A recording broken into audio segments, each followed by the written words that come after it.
آخری قعدہ میں بیٹھنے کا صحیح طریقہ۔ جو اہل حدیث حضرات کہتے ہیں کہ آخری قعدہ میں تورک کرنا چاہیے کہ ایک پیر نیچے سے نکال کر سرین پر بیٹھیں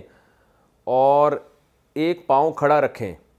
اس بارے میں تفصیل فرما دیں، کیونکہ ہم تو دونوں قعدوں میں افتراش کر کے بیٹھتے ہیں۔ دونوں چیزیں حدیث سے ثابت ہیں، آپ صلی اللہ علیہ وسلم سے یہ بھی ثابت ہے کہ آخری قعدہ میں آپ نے اپنی سرین مبارک کو بائیں پاؤں پہ رکھا اور دائیں پاؤں کو نصب الیمنا، دائیں پاؤں کو ایسے کر کے آپ نے کھڑا کر دیا،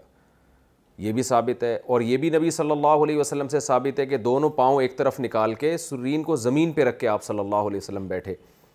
تو اب جب دونوں طرح کی حدیثیں ہوتی ہیں تو ہر مجتہد کا سوچنے کا انداز، تحقیق کا انداز دوسرے سے مختلف ہے، ہر ایک کے اصول دوسرے سے مختلف ہیں۔ اسی طرح صحابہ میں بھی اختلاف تھا اس مسئلے میں، بعض صحابہ سے یہی ثابت ہے کہ وہ سرین زمین پہ رکھ کے بیٹھا کرتے تھے، بعض سے یہ ثابت ہے کہ وہ پاؤں پہ بیٹھا کرتے تھے، بائیں پاؤں پہ۔ تو جب دونوں طرح کی حدیثیں ہیں، صحابہ کے بھی دونوں طرح کے آثار ہیں، تو پھر فقہا کا اس میں اختلاف ہوا ہے، جیسے کہ ہوتا ہے فقہا کا اختلاف۔ امام شافعی رحمہ اللہ تعالیٰ اسی کے قائل ہیں کہ سرین زمین پہ رکھ کے بیٹھا جائے اور دائیں پاؤں کو نکال لیا جائے، اور امام ابو حنیفہ اس کے قائل ہیں کہ افضل یہ ہے، جائز تو دونوں طریقے ہیں، افضلیت میں اختلاف ہے۔ افضل یہ ہے کہ بائیں پاؤں کے اوپر آپ بیٹھیں اور دائیں پاؤں کو کھڑا کر دیں، اور وہ جو احادیث ہیں جن میں آتا ہے کہ سرین زمین پہ رکھ کے نبی بیٹھا کرتے تھے، وہ اس پر محمول ہیں کہ آپ صلی اللہ علیہ وسلم کا جسد اطہر جب بھاری ہو گیا، کیونکہ حدیث سے یہ بات ثابت ہے کہ آخری عمر میں آپ صلی اللہ علیہ وسلم کا وزن مبارک بڑھ گیا تھا۔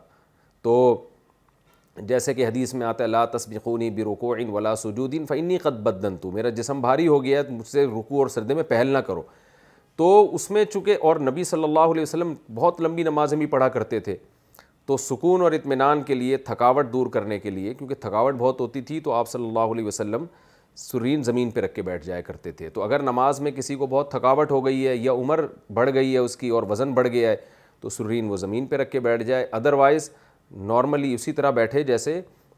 پہلے قعدے میں بیٹھا تھا، اور سرین کو پاؤں پہ رکھ کے بیٹھ جائے، یعنی جس کو افتراش کہا جاتا ہے۔ لیکن بہرحال یہ مسئلہ اختلافی ہے، تو اختلافی مسائل میں شدت جائز نہیں ہے۔ ایسے موقع پہ ہمارے نزدیک بہتر یہ ہے کہ ایک فقہ کو فالو کرے انسان اور دوسرے پہ رد نہ کرے۔ تو بر صغیر میں 99% لوگ فقہ حنفی کو فالو کرتے ہیں اہل سنت میں، بلکہ اس سے بھی زیادہ 99% سے بھی زیادہ لوگ۔ تو اس میں ہماری رائے میں افضل یہی ہے کہ ایک فقہ کو فالو کریں اور دوسرے کا بھی احترام کریں۔ تو اگر کوئی اس کے خلاف کرتا ہے تو وہ اس کا اپنا عمل ہے، دلائل دونوں طرف موجود ہیں۔ دوپٹے سے بال نیچے نکلیں تو کیا نماز ہو جائے گی؟ خواتین کے بال لمبے ہوتے ہیں، اگر نماز میں دوپٹہ پہنتی ہیں تو نیچے سے بال دکھائی دیتے ہیں، کیا اس طرح نماز ہو جائے گی؟ بنت عبداللہ انڈیا سے۔ دیکھیں،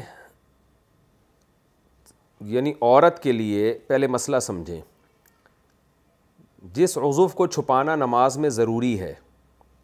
اگر غلطی سے، بھولے سے، کوتاہی کے بغیر 1/4 عضو کھل جائے، 1/4 عضو خود بخود کھل جائے،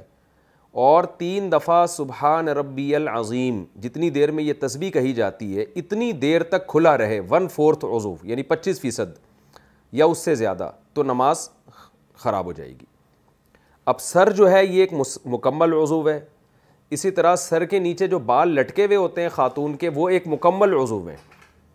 تو اگر عورت نے اتنا باریک دوپٹہ پہنا ہوا ہے کہ سر نظر آ رہا ہے اس سے، تو بھی نماز نہیں ہوگی۔ پورا سر نظر آ رہا ہے، یا پورا تو نظر نہیں آ رہا، 1/4 سر نظر آ رہا ہے، تھوڑا سا یہاں سے، تھوڑا سا یہاں سے، تھوڑا سا یہاں سے، ہم نے اس کو جب جمع کیا تو 25% سر بن جاتا ہے وہ، اور 3 دفعہ سبحان ربی الاعلیٰ کہنے کے بقدر وہ اتنا حصہ کھلا رہا تو عورت کی نماز فاسد ہو جائے گی۔ اسی طرح اگر سر کے نیچے بال لٹکے ہوئے ہیں، وہ لٹکے ہوئے بال کھل گئے، ان کا بھی 1/4 کھل گیا، جان کر نہیں، غلطی سے، غفلت میں، بے پرواہی میں وہ کھل گئے، اور 1/4 بال کھل گئے، جو لٹکے ہوئے بال ہیں ان کا 25% حصہ کھل گیا، اور کتنی دیر کھلا رہا؟ 3 دفعہ سبحان ربی العظیم یا 3 دفعہ سبحان ربی الاعلیٰ، یہ جس کو 3 تسبیح کہا جاتا ہے، اتنی دیر تک جتنی دیر میں نماز کا ایک رکن ادا ہو جاتا ہے، کھلا رہا تو بھی نماز باطل ہو جائے گی۔ اس سے کم اگر کھلا رہا تو نماز فاسد نہیں ہوتی، گناہ گار ضرور ہوگی عورت کہ کیوں کھولا اس نے، کیونکہ عورت پر لازم ہے کہ وہ مکمل سر اور مکمل سر کے بال چھپائے وہ نماز کے دوران، کھول نہیں سکتی اس کو، گنہگار ہوگی، لیکن نماز درست ہو جائے گی اگر 25% تک غلطی سے 25% سے کم کھلا رہا ہے۔ تو اور اگر عورت نے جان کر کھولے ہیں بال نماز میں تو پھر تھوڑی دیر بھی کھل جائیں گے، تھوڑی دیر کے لیے بھی، تو اس میں 3 دفعہ سبحان ربی الاعلیٰ کی مقدار ضروری نہیں ہے، تھوڑی دیر کے لیے بھی اگر اس نے کھولے رکھے بال، جیسے ہوتا ہے نا غفلت نہیں کہ بلکہ دوپٹہ باندھا ہی ایسے کہ بال لٹکے ہوئے اس کے نظر آ رہے ہیں، تو تھوڑی دیر کے لیے بھی یہ اتنے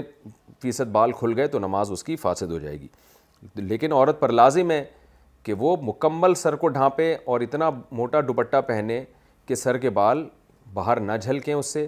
اور نیچے لٹکے ہوئے بالوں کو بھی چھپائے نماز کے دوران، اور دوپٹہ اگر اتنا موٹا نہیں ہے باریک ہے تو 2-3 تہیں اس کی چڑھا دے سر کے بالوں پہ تاکہ بال نظر نہ آئیں اس کے۔